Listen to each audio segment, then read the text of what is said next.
अस्सलाम वालेकुम रहमतुल्लाह। मैं आप हजरात को सब मोअज़्ज़िज़ सारे यहाँ पे मोअज़्ज़िज़ साथी यहाँ सब बैठे हैं और आप सभी हजरात इतनी दूर से इस इज्तिहाद के लिए यहाँ पहुँचे हैं। मैं इसको आगे बढ़ाते हुए दो चार अल्फाज आपकी खिदमत में पेश करता हूँ। अदीब भाई ने मुझसे कहा जब मैं यहाँ आ रहा था कि आप IMCR की तरफ से अपनी बात कहेंगे। यकीनन IMCR की नुमाइंदगी मैं यहाँ करूँगा, लेकिन मैं अपनी पार्टी की भी नुमाइंदगी करता हूँ, इसलिए कि ये मामला किसी एक अकेली पार्टी का नहीं है, ये किसी ख़ास किसी इदारे का नहीं है। ये एक हमारा एक कौमी इज्तिहाद है। ये कौम की तरफ से जिस कौम में हर मज़हब के लोग जिसमें मुब्तला हैं, उस कौम की तरफ से एक आवाज़ उठी है।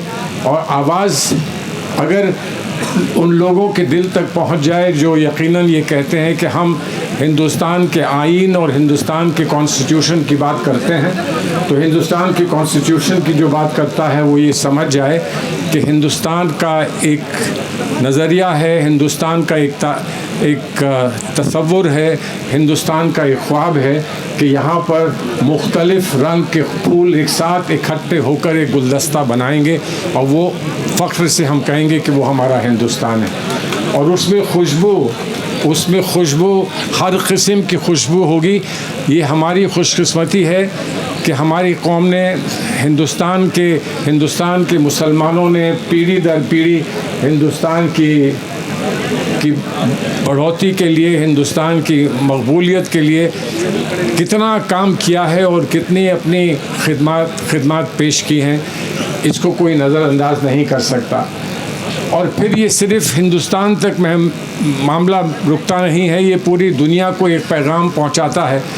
दुनिया भर में ये सवाल उठ रहे हैं कि दुनिया में लोग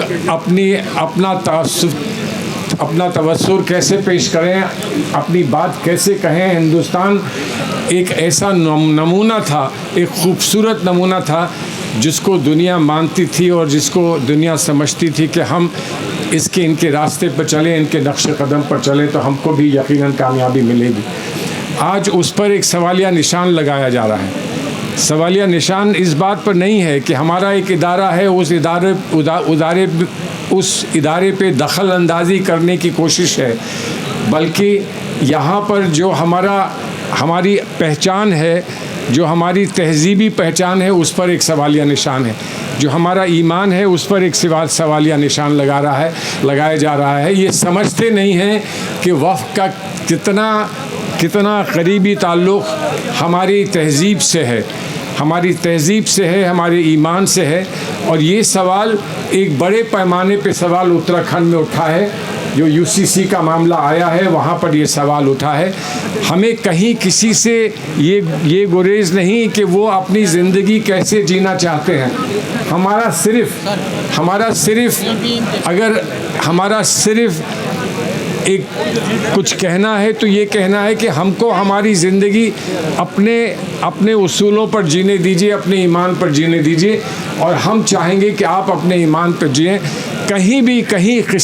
किसी किस्म का कोई टकराव की कोई कहीं पर गुंजाइश नहीं है।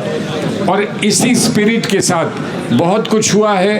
कहा जाता है कि हमने बड़ी तफसील से लोगों से बात करी, गुफ्तगू की, सबको कंसल्ट किया।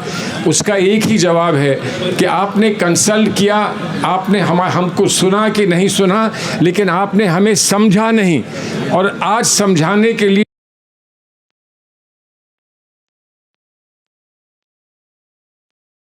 हमारे जज्बात को समझा नहीं, हमारे ख्वाब आप समझे नहीं।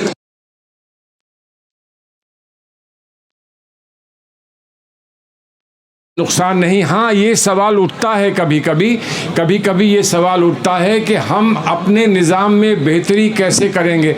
हम अपने निज़ाम में अगर कहीं पर कोई कमी है, कहीं पे कोई गुंजाइश है जो हम उसको बेहतर कर सकें, तो वो हमारा फैसला है, हमारी आवाम फैसला करेगी, हम लोग आपस में बैठ के फैसला करेंगे।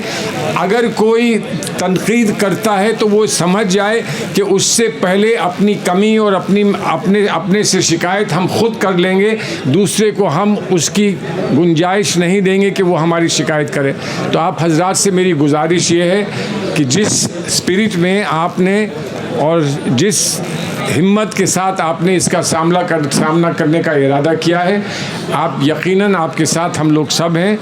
इसका सामना सड़कों पे जो कर रहे हैं आप, यहाँ से पैगाम पहुँचा रहे हैं, वो अपनी जगह है, लेकिन कानून के इदारों में इसका सामना कैसे होगा उस पर भी हमको बैठकर बहुत सूझबूझ के साथ कदम उठाने पड़ेंगे। और यकीनन हम अपने इस मुल्क में जब हम संविधान में और कॉन्स्टिट्यूशन में यकीन रखते हैं तो मुझे पूरा भरोसा इस बात का है कि कॉन्स्टिट्यूशन हमारा साथ देगा, ईमान का हम साथ देंगे, कॉन्स्टिट्यूशन हमारा साथ देगा।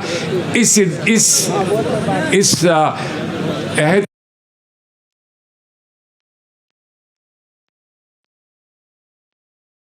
यहाँ दीनी आलिम आपके मौजूद हैं, आपके सारे रहनुमा यहाँ मौजूद हैं, वो जो इशारा करेंगे, जो रास्ता दिखाएंगे, उस रास्ते पर यकीनन हम लोग सब चलेंगे। बहुत बहुत शुक्रिया। खुदा हाफिज़।